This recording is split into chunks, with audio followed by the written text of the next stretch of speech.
చందనపురం 15వ భాగం. మధ్యాహ్న సమయం సమీపిస్తూ ఉంటే అఖండ సేనలతో చందనపుర వాటికలోని ఆ శిల్పాలయానికి చేరుకున్నాడు దేవదత్. వెంటనే అక్కడున్న శిల్పాలని, శిల్పాచార్యులని, వాళ్ళు చేస్తున్న పనులని ఆపించి ఒక్కచోట సమావేశపరిచాడు. ఆ శిల్పాలయాన్ని నేలమట్టం చెయ్యాలనుకుంటున్న బందరరాజు ఏకపద్రుని దురుద్దేశం వారికి తెలిపి పొంచి ఉన్న ముప్పును ఎదుర్కోవడానికి ప్రతి క్షణము గమనించి ఉండమని అందరినీ హెచ్చరించాడు.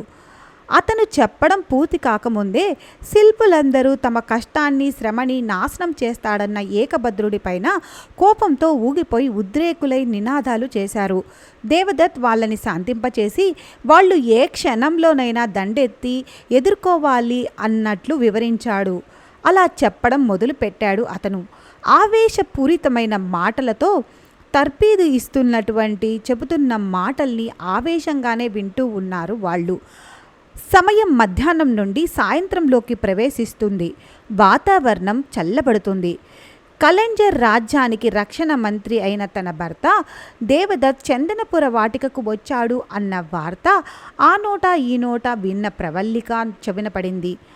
అతను యుద్ధ సన్నాహాల్లో పడి తనని కలవకుండానే వెళ్ళిపోతాడేమో అన్నట్టుగా దేవదత్తుని చూడాలి అన్న ఆరాటంతో రోజుల పసికందును తల్లికి అప్పజెప్పి తాను శిల్పాలయ ప్రాంగణానికి వెళ్ళొస్తానని చెప్పి కంగారు పడవద్దని తల్లి సుమిత్రతో చెప్పి శిల్పాలయానికి బయలుదేరింది ప్రవల్లిక.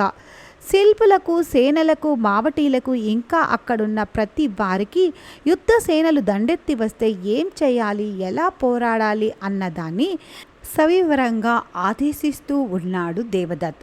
చెప్పడం అయిన తర్వాత అతన్ని ఆజ్ఞల్ని పాటిస్తూ ఎవరి పనుల్లో వాళ్ళు పడ్డారు. శిల్పాలయ పనులు చేస్తూ ప్రతిరోజు ఇక్కడే నివాసం ఉంటున్న శిల్పులతో కలిసి ఈరోజు చందనపుర వాటికలోనే ఉండబోతున్నట్లు చెప్పాడు దేవదత్. దేవదత్ కోసం అతని వెంట వచ్చిన సైనికుల కోసం ఆ శిల్పాలయ ప్రాంగణంలోనే కొత్త గుడారాలు ఏర్పాటు చేశారు కొందరు. సద్దు మనుగుతున్న సమయంలో ఎర్రని సంధ్యాకాంతులు పడి మెరుస్తూ కనిపిస్తూ ఉన్న శిల్పాలని చూస్తూ అక్కడే ఉన్న రాఘవాచారి ప్రవల్లిక గురించి అడిగాడు దేవదత్. ప్రవల్లిక క్షేమ సమాచారాలను చెబుతూ శిల్పాలయాన్ని చుట్టూ ఒకసారి చూసి రమ్మన్నాడు రాఘవాచారి. చూస్తాను అన్నట్టుగా తల ఊపాడు దేవదత్. రాఘవాచారితో ఎవరో శిల్పి పిలవడంతో అటు వెళ్ళిపోయాడు ఆయన. కొంచెం దూరంలో ఏదో చెక్కుతూ కనిపించిన సోమనాథుణ్ణి పోల్చుకుంటూ అతని దగ్గరికి వెళ్ళాడు దేవదత్. సోమనాథుణ్ణి పలకరించి అతని బాగోగులు తెలుసుకున్న తర్వాత తాను సైనికులతో పంపిన ప్రవల్లిక శిల్పం అతనికి అందిందో లేదో అడిగాడు. ఆ శిల్పాన్ని సోమనాథుడు తీసుకున్నానని చెప్పగానే మీ శ్రమని దోచుకొని మిమ్మల్ని బాధ పెట్టినందుకు నన్ను క్షమించండి అన్నాడు వినయంగా దేవదత్. ఇలా అనడం మీ ఔదార్యానికి నిదర్శనం. చిన్న వయసులోనే ప్రాణాలకి తెగించాల్సిన బాధ్యత, పదవిని చేపట్టి రాజ్య క్షేమాన్ని చూసుకుంటున్న వారు మీరు ఆజ్ఞాపించాలే గాని నన్ను మన్నించమని అడగడం ఔచిత్యం కాదు అని మనస్ఫూర్తిగా అన్నాడు సోమనాథుడు. వాళ్ళిద్దరూ మాట్లాడుతూ ఉండగానే సోమనాథుణ్ణి సావేరి పిలవడంతో దేవదత్తుకి చెప్పి వెళ్ళిపోయాడు సోమనాథుడు. దేవదత్ కూడా అతని కోసం వేచి ఉన్న గుడారాల వైపు నడవబోతుంటే దూరంగా ఉన్న కాలిబాటలో ప్రవల్లిక వేగంగా నడుస్తూ కనిపించింది అతనికి. ఆమెను చూడగానే దేవదత్ మనసు ఉల్లాసంతో కెరటంలా ఎగిసిపడింది. ఆమెకు ఎదురు నడిచాడు అతను. చాలా రోజుల తర్వాత కళ్ళకి కనిపించిన దేవదత్తుని చూడగానే పరుగు పరుగున వచ్చి అతని ఛాతీని కరుచుకుంది ప్రవల్లిక. దేవదత్తుని చూడాలనిపించిన సాధ్యం కాని పరిస్థితుల్లో ఒంటరితనంతో చైతన్యం కోల్పోయిన ఆమె మనసు ఇప్పుడు అతనికి సాన్నిధ్యంలో చిగురుటాకులా కంపిస్తూ ఉంది. ఆమె స్పర్శతో అతను కూడా సేద తీరుతున్నట్లు ప్రవల్లిక నడుము చుట్టూ చెయ్యి వేసి ఇంకా దగ్గరికి తీసుకున్నాడు దేవదత్. కొన్ని క్షణాలు స్తబ్దుగా ఉండిపోయాయి. ఆ అమూల్యమైన భావోద్వేగం నుండి బయటపడిన భార్యాభర్తలు భుజం చుట్టూ చెయ్యి వేసుకొని ముందుకు నడిచారు. ఈ రాత్రికి ప్రత్యేకంగా విశ్రమించడానికి ఏర్పాటు చేసిన గుడారంలోకి తన భార్యతో కలిసి అడుగులు వేస్తూ ఉన్నాడు దేవదత్. ఒకరికి ఒకరు అన్నట్టుగా ఉంది ఆ జంట. సావేరి సోమనాథుడి కళ్ళ ముందు నుండి వెళ్తూ ఉంటే వాళ్ళని ఆరాధనాభావంతో వాల్చకుండా చూస్తూ ఉండిపోయాడు సోమనాథుడు. ఎక్కడా ఆగకుండా సాధ్యమైనంత వేగంతో బిగిసగలిగిన ప్రయాణం వల్ల ఆ రోజు అర్ధరాత్రికి బ్రహ్మదీత అధ్యక్షతలోని సైన్యగణం బందర రాజ్య సరిహద్దులకు చేరుకుంది. అప్పటికే అక్కడక్కడ మోహరించిన సేనలతో కనిపించాడు ఇంద్రరాజు. ఇంద్రరాజు బలగాన్ని చూసిన తర్వాత కలంజర్ సైనికుల్లో ఆత్మబలం రెట్టింపు అయ్యింది. అంతే, కలంజర్ రాజ్య సర్వ సైన్యాధ్యక్షుడైన బ్రహ్మతీర్థ సేనలు ఇంద్రరాజు సేనలు కలిసి మూకుమ్మడిగా బందర రాజ్యంలోని ఊహించని వేగంతో దూసుకు వెళ్తూ ఉన్నాయి. తమ తమ సేనల్ని ఉత్సాహపరుస్తూ ఆజ్ఞాపిస్తూ ఆవేశంతో ఉత్సాహంతో శత్రు రాజ్యంలోకి దూసుకెళ్తున్నాడు బ్రహ్మతీర్థ. ఇంద్రరాజు వారిలో ఉత్సాహం ఎగిసిపడిస్తున్నాడు. ఆ రాజ్యంలోని గ్రామాలని దాటుకుంటూ వెళ్తున్న ఆ సైనికులను చూసి భయంతో పక్కకి తొలగారే తప్ప ఏ ఒక్కరూ కూడా వచ్చి ఆక్షేపించలేదు, అడ్డుకోలేదు. బందరరాజు ఏకభద్రకి వీళ్ళ ముట్టడి గురించి తెలిసిన కొద్ది క్షణాలకే బందర రాజ్య కోటని చుట్టుముట్టేశాయి కలంజర్ మరియు మధురానగర రాజ్య సైనికులు. బ్రహ్మతీర్థ ఇంద్రరాజులు కోటలోని సైనికులని చాకచక్యంగా ఎదుర్కొంటూ లక్ష్యమైన ఏకభద్రుని ప్రాణాలతో పట్టి బంధించారు. కానీ అప్పటికే ఏకభద్ర నమ్మకస్తుడైన ఒక వేగుతో కనౌంజు రాజ్యానికి వర్తమానం పంపేశాడు. మధ్యాహ్నానికి ముట్టడి ముగిసిపోయింది. బందర రాజ్య కోటని ఆక్రమించుకొని కోట చుట్టూ కలంజర్ సేనల్ని కాపలా ఉంచి బందర రాజ్య రాజ్యాధిపతి అయిన ఏకభద్రుని బంధించి వెంట పెట్టుకొని విజయోత్సాహంతో ఆ రాజ్యం నుండి వెనుతిరిగాయి కలంజర్ సేనాని బ్రహ్మతీర్థ సేనలు, మధురానగర ఇంద్రరాజు సేనలు. పల్చటి వెలుగులు వెలుగుతూ ఉండగా తెల్లవారుతున్న సమయం అది. దేవదత్ కనపడిన నిద్రముఖంతో గుడారంలో నుండి బయటికి వచ్చింది ప్రవల్లిక. దూరంగా సైనికులతో మాట్లాడుతూ ఉన్న దేవదత్తిని చూసి ఆయన పక్కనే వెళ్ళి ఆమె తండ్రి రాఘవాచార్యని కూడా చూసి నిశ్చితపడింది. రాత్రంతా మేలుకొని శిల్పాలయం చుట్టూ ప్రహారా కాస్తున్న సైనిక స్థావరాలు మల్లుతూ ఉన్నాయి. మిగిలిన వాళ్ళు నిద్ర నుండి మేలుకొని ఒక్కొక్కరుగా గుడారాల నుండి బయటికి వస్తూ ఉన్నారు. మాటల కందని అతీతమైన ఆనందంతో సోమనాథుడికి ఆ రాత్రంతా నిద్ర పట్టలేదు. అయినా చిత్రంగా అతనిలో అలసట లేదు. మేఘంలా తేలికైన మనసుతో దేహంతో వెలుపలికి వచ్చాడు సోమనాథుడు. సరిగ్గా అప్పటికే లీలగా వచ్చాయి గ్రామస్తుల కేకలు, అరుపులు. వాటి వెంటే పడిసి వేగంగా పడే సూదుల్లాంటి రాయిల్లా ఆ శిల్పాలయ ప్రాంగణంలోకి చొచ్చుకు వచ్చాయి కనౌంజు రాజ్యసేనలు. వాటిని చూడగానే మొట్టమొదట దేవదత్ తేరుకొని ఆ వెంటనే గజాన్ని మెల్లిగా పిలిచాడు. ఒక పక్క సకలించి దానికి దగ్గరగా వచ్చిన తన గుర్రాన్ని అధిరోహించి దాని మెడకు తగిలించిన వరలో నుండి కత్తిని సర్రున బయటికి లాగాడు దేవదత్. ఈ పరిణామానికి మామూలుగా అయితే అక్కడ ఉన్న ప్రతి ఒక్కరూ నిశ్చేష్టులై ఉండేవాళ్లే. కానీ నిన్న మధ్యాహ్నమే వచ్చిన దేవదత్ వారందరికీ సలహాలు, సూచనలు చెప్పడంతో వాళ్ళు బాగా జీర్ణం చేసుకొని ఏ పరిస్థితినైనా ఎదుర్కోవడానికి ధైర్యంగా సిద్ధపడే ఉన్నారు. దేవదత్ చెబుతున్నది వింటున్న సైన్యంతో పాటు శిల్పాలయాల్లో ఉన్న వారికి కూడా సాయంత్రం నుండి పొంగి పొర్లిన ఆవేశాలు ఇంకా వాళ్ళల్లో చల్లారనే లేదు. నిన్నటి క్షణం రేగిన అదే స్థాయి ఆవేశంతో అక్కడున్న వారందరూ ఒక్కసారి ఉద్రేకంగా గట్టిగా పొలికేకలు పెడుతూ కనౌంజు సైన్యం మీదికి తమ తమ ఆయుధాలతో ఎదురు తిరిగాడు. అప్పటికే ఉన్న మావటీలు శత్రువులు వస్తే ఎలా ఎదుర్కోవాలో అన్నట్లు దేవదత్ మాటలు విని వెంటనే తమ తమ ఏనుగుల్ని బలంగా ఉపయోగించుకొని ఇందుకు బాగా రెచ్చగొట్టి బండరాళ్ళని శత్రువులపైన విసిరేశారు. ఇన్నాళ్ళు మావటీలు అదుపాజ్ఞలతో వాటి ఆవేశాలని అణుచుకొని బతుకుతున్న ఏనుగులు తొడతొక్కిగా మారుతున్న ఆ వాతావరణాన్ని చూసి మదంతో మరింత రెచ్చిపోయాయి. ఒక్కదానితో ఒకదాన్ని ప్రభావితం చేసుకుంటూ మరొకటి బీభత్సం సృష్టిస్తుంటే వాటిని చూస్తూ మిగిలినవి కూడా బీభత్సం సృష్టిస్తూ తొండలతో బలాన్ని అంతా ప్రదర్శిస్తూ ఉన్నాయి.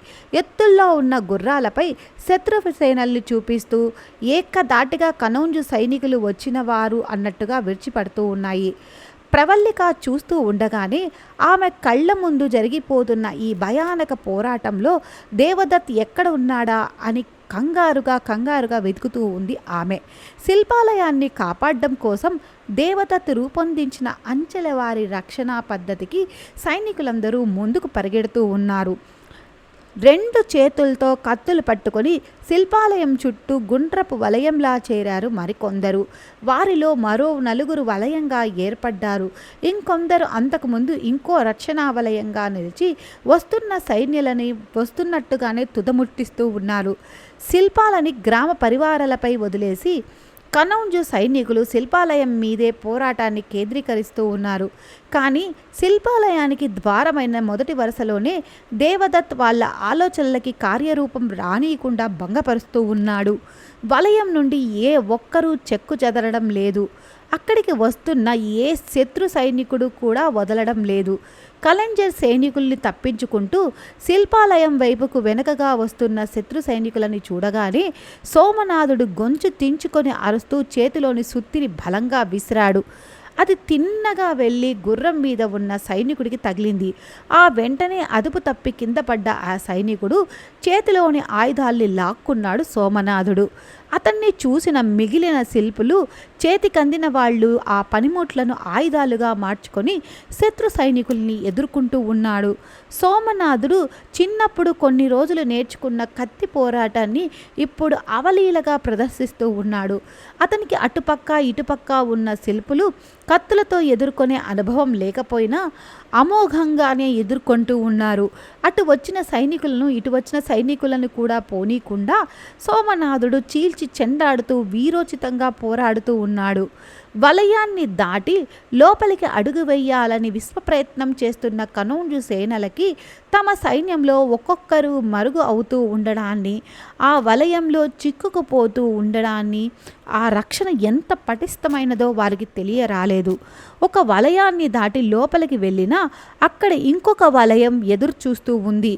వీరులను వీరోచితంగా ఎదుర్కొంటూ శిల్పాలయం దగ్గరికి అడుగు కూడా పెట్టడం అసాధ్యం అన్నట్లు అర్థమైంది వారికి. అది అసాధ్యం అని అర్థమవుతూనే వారిలో శక్తి సన్నగిల్లడం మొదలుపెట్టింది. మన బలం ఎదుర్కొని ఎదుటివాడి బలహీనతను పరచకపోయినా బలహీనత మాత్రం ఖచ్చితంగా ఎదుటివానికి బలమే ఇస్తుంది. కనౌజు సైన్యం వెంటబడి చందనపుర గ్రామం నుండి ఆయుధాలతో వెంట వచ్చిన గ్రామవాసులు సైతం కరిపిస్తూ ఉన్నాడు. ఆ ప్రాంతమంతా రకరకాల శబ్దంతో, లెక్కలేని ఆహాకారాలతో, ఉద్రేకపూరితమైన కేకలతో, ఢీ అంటే ఢీ కొడుతున్న ఆయుధాలతో, రణగుణ ధనులతో దద్దరిల్లిపోతుంది. గాల్లో కలిసిపోతున్న ప్రాణాల్ని జాలిగా చూస్తూ తను ఈ ప్రపంచం ఏం చెప్పాలో తెలియనట్టుగా తనలో ప్రేమని మరింతగా నింపుకుంటుంది ఆ శిల్పాలయం. సమయం గడుస్తూ ఉంది. బలహీనపడిన శత్రుగణాలతో రణం ముగిసిపోయింది. కనౌజు సైనికులందరూ బంధింపబడ్డారు. విజయం తమ చేతికి అందినట్లు అర్థమైన తర్వాత అప్పటి వరకు ఒక వీరత్వంతో పోరాడిన కలెంజర్ సేనలు తమ తమ శరీరాల మీద గాయాల్ని చూసుకుంటూ నిస్సత్తువతో విశ్రాంతి కోసం కూలబడిపోయారు. గ్రామాల నుండి ఆకుపసరులు, మందుమాకులతో అప్పటికే చేరినటువంటి ధన్వంతరులు ఎవరికి అనుమతి తీసుకోకుండానే, నోరు తెరిచి అడగకుండానే వాళ్లకు వైద్యం చేస్తూ ఉన్నారు. గ్రామంలోని ఆడవాళ్లు వీరులందరికీ విందు భోజనాన్ని సిద్ధం చేయడానికి పూనుకున్నారు. ఘోరమైన పోరాటాన్ని, రక్తపుటేరుని కళ్ళారా చూసిన ప్రవల్లిక మనసు నిర్వీర్యం అయిపోయి శిలలా బిగుసుకుపోయింది. గుడారాల ముందు బొమ్మలా నిలబడి చూస్తూ ఉండిపోయిన ప్రవల్లికను సమీపించి దగ్గరకు తీసుకున్నాడు దేవదత్. ఆమె తల తిప్పి అతని వంక చూసింది.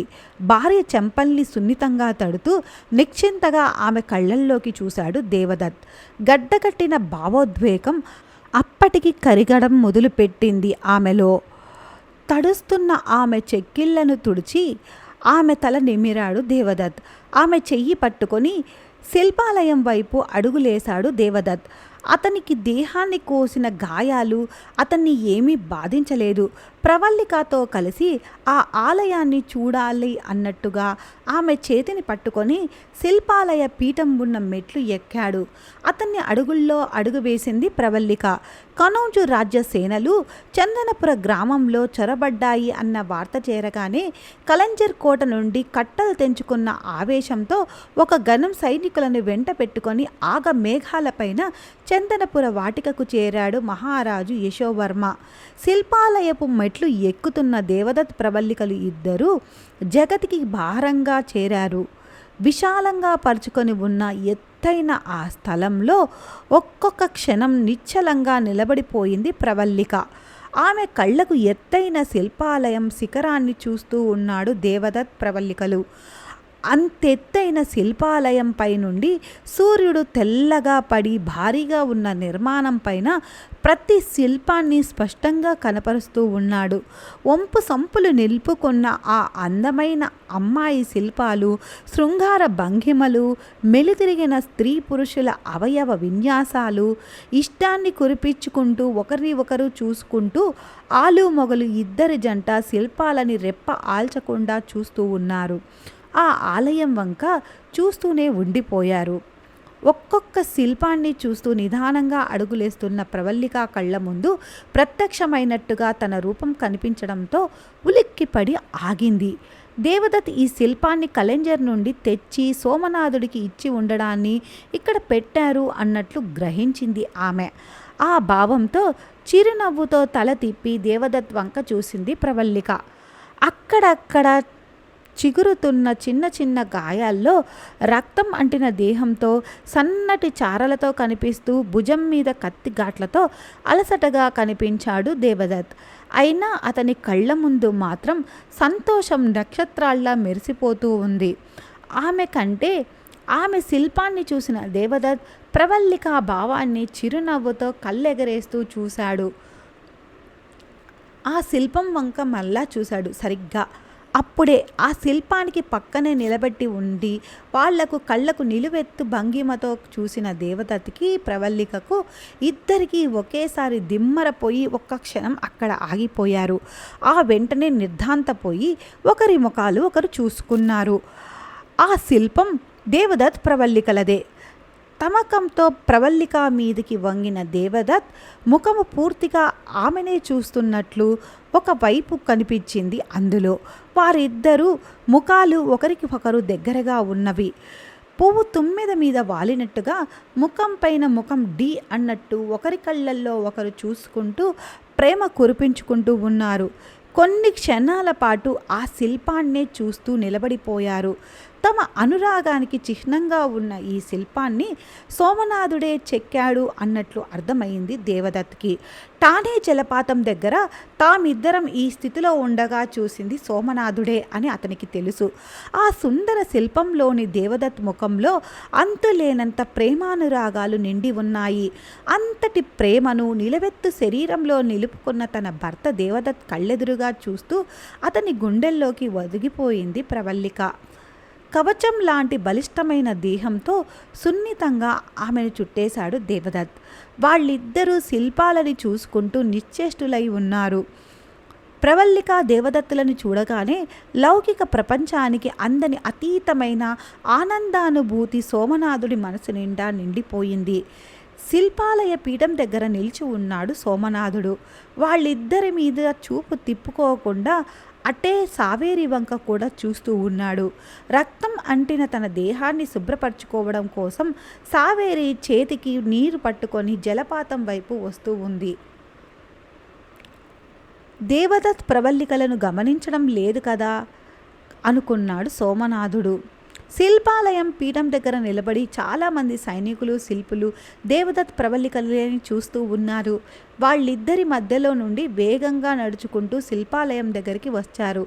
యుద్ధ వార్త విని హడావిడిగా శిల్పాలయం చేరుకున్న కలెంజర్ మహారాజు యశోవర్మ అంతెత్తు జగతిపై నిలబడి ఉన్న సూర్యుడి అడుగులు పడగానే ఒళ్ళంతా రక్తపు మరకలతో కనిపించిన దేవదత్తిని చూడగానే యశోవర్మ ఆనంద ఉత్సాహాలు పెళ్ళుబికాయి.